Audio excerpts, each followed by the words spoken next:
Moro viola sempre o sistema acusatório e é tolerado por seus resultados. Essa é uma frase dita pela procuradora Monique Shecker em 1º de novembro de 2018 num grupo do Telegram, e isso apareceu numa das reportagens da Intercept da Vaza Jato, revelando conversas entre os procuradores da Lava Jato, entre a Força Tarefa, o procurador da Laiol e também o Sérgio Moro. Isso que foi dito logo após a indicação do Moro para ministro da Justiça, e como os procuradores achavam que isso aí fosse preocupante, pois indicava uma escadinha usada por Moro para chegar mais perto do centro do poder. Vocês certamente já ouviram a frase "aos amigos tudo, aos inimigos a lei".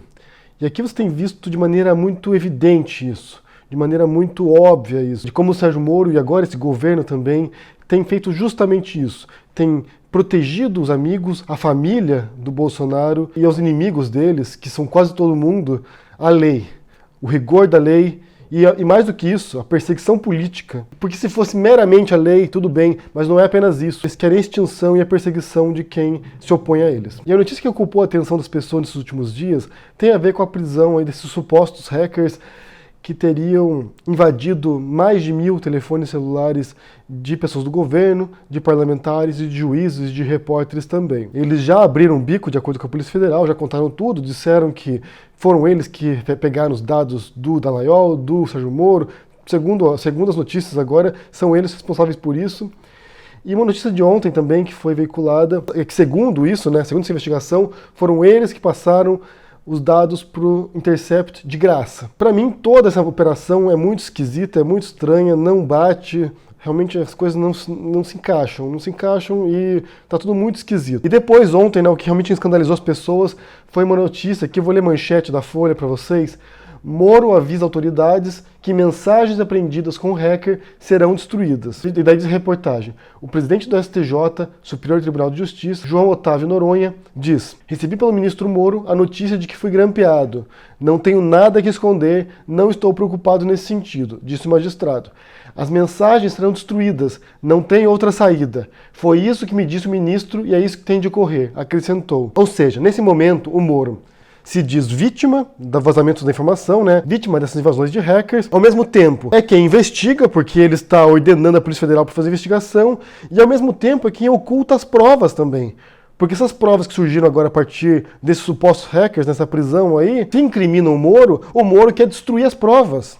Como eles já fizeram, na verdade, Tanto o Moro quanto o Laiol, quanto outros procuradores apagaram o Telegram assim que surgiram os primeiros vazamentos de informações. Eles estão ocultando provas, eles estão destruindo as provas que comprovariam se de fato as mensagens da Intercept são autênticas ou não. Eles destruíram e agora o Moro quer destruir o que eles possuem a partir desses hackers presos nessa semana. Ele quer ocultar provas.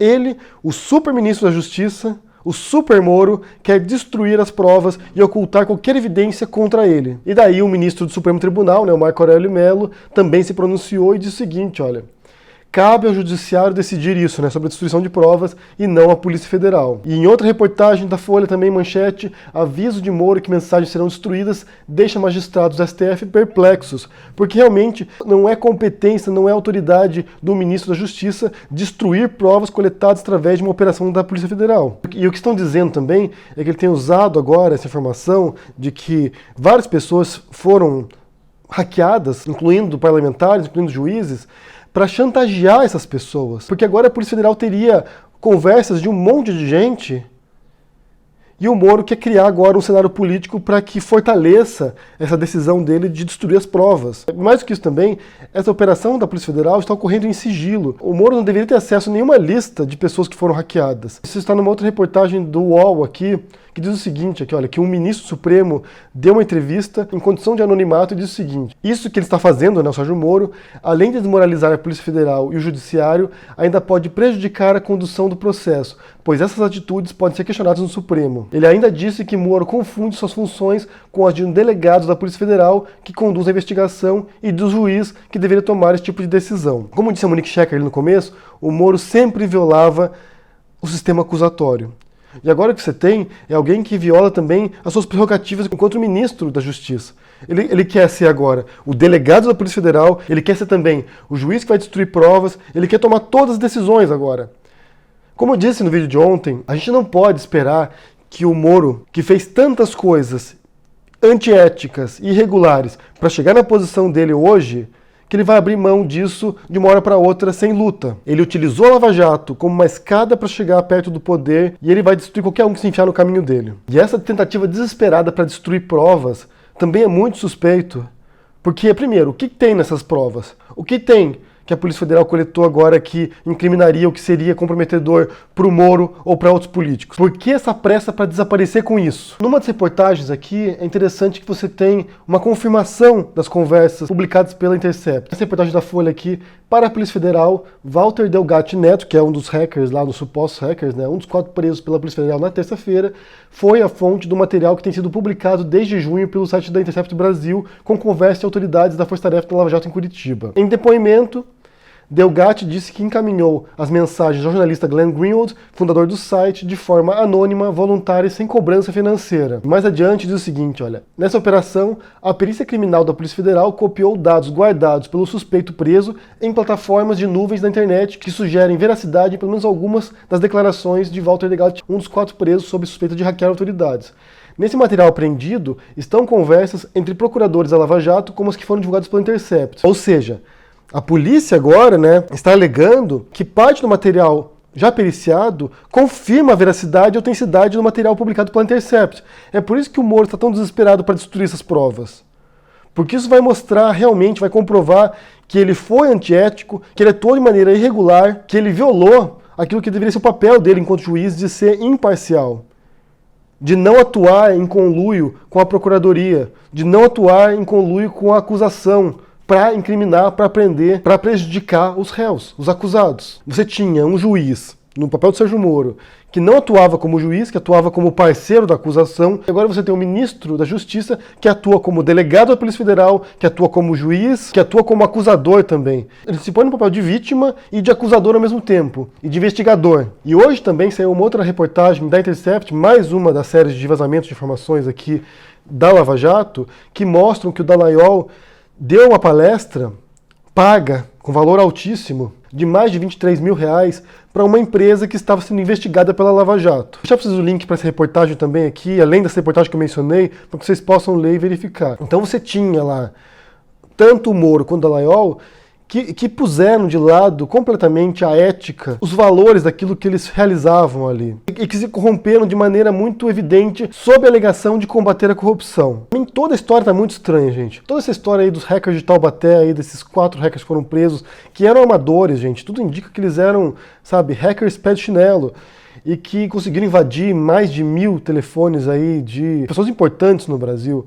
Então, realmente, toda a história, o modo como eles utilizavam, os procedimentos que eles utilizavam, não ocultavam o IP deles, usavam Windows. Uma história muito estranha, uma história, que não bate, as peças não batem. Realmente vai ter que esperar para ver o que vai acontecer, mas tá tudo muito esquisito. Porque primeiro surge uma notícia de que eram hackers russos, altamente sofisticados, e agora você tem ali um grupelho, realmente tá muito esquisita essa história. Essa exigência também do Moro de destruição de provas, é tudo muito estranho. É tudo muito estranho. E já passou da hora da população se escandalizar com isso, se horrorizar com isso, porque você tem agora um ministro da Justiça querendo ocultar e destruir provas. Como eles já fizeram. É importante ressaltar isso aqui. Eles já fizeram isso. Eles destruíram as provas em seus celulares para que não houvesse uma perícia, para que não chegasse realmente a verificação da autenticidade do material da Intercept. Que tudo indica que é autêntico. Porque nenhum desses procuradores, ninguém até agora foi lá e contestou e disse aqui, olha, isso aqui é mentira, eu nunca disse isso. Inclusive, pelo contrário, essa intenção agora, esse desespero para destruir as provas, é uma confirmação de que pode ser realmente verídico e autêntico e confirma esses dados. E mais do que isso também, confirma a gravidade da denúncia. De que aquilo que o Sérgio Moro fez e o Dallagnol fizeram não era correto. Ao contrário do que eles alegam, de que não fizeram nada de errado, de que cumpriram aquilo que deveriam cumprir. Não. Eles violaram o procedimento normal judiciário. Mas para mim, gente, eu devo dizer de novo isso aqui, que você tem o Sérgio Moro querendo destruir provas, é totalmente descabido, é inaceitável e é incompreensível. Quer dizer, compreensível porque ele quer agora limpar a barra dele, mas é incompreensível que você não tenha um clamor popular de todos os brasileiros, tanto aqueles que são de oposição quanto aqueles que são de situação também, porque isso é absurdo. É alguém querendo ocultar os rastros de ilegalidades que cometeu. E se você é a favor de lei e ordem, se você é a favor de que criminosos sejam punidos, de que a lei seja praticada, justamente aí que você tem que se escandalizar, se horrorizar. Porque é alguém que quer violar a lei, e que violou também a lei, a não ser um juiz imparcial, a não ser justo. Eu quero saber se vocês estão acompanhando as últimas notícias envolvendo os hackers aí, e essa notícia agora da intenção do Moro de destruir as provas. O que vocês pensam sobre isso? Realmente, o que vocês pensam sobre isso? E se essa história está batendo? Se para vocês essa história faz sentido? Essa história toda dos hackers aí, os hackers de Taubaté, qual é a leitura de vocês desse evento? Me digam aí embaixo no comentário, deixe o joinha, assine o canal. Vocês perceberam também, a gente tem agora um encerramento novo aqui, que é uma arte feita pelo Richard Matias. Muito obrigado, Richard. Foi algo voluntário, ele mandou para mim aqui por e-mail. Muito obrigado, Richard. Ficou muito bonito. Então agradeço a todos vocês e a gente se vê por aí. Abraço e até mais. Tchau!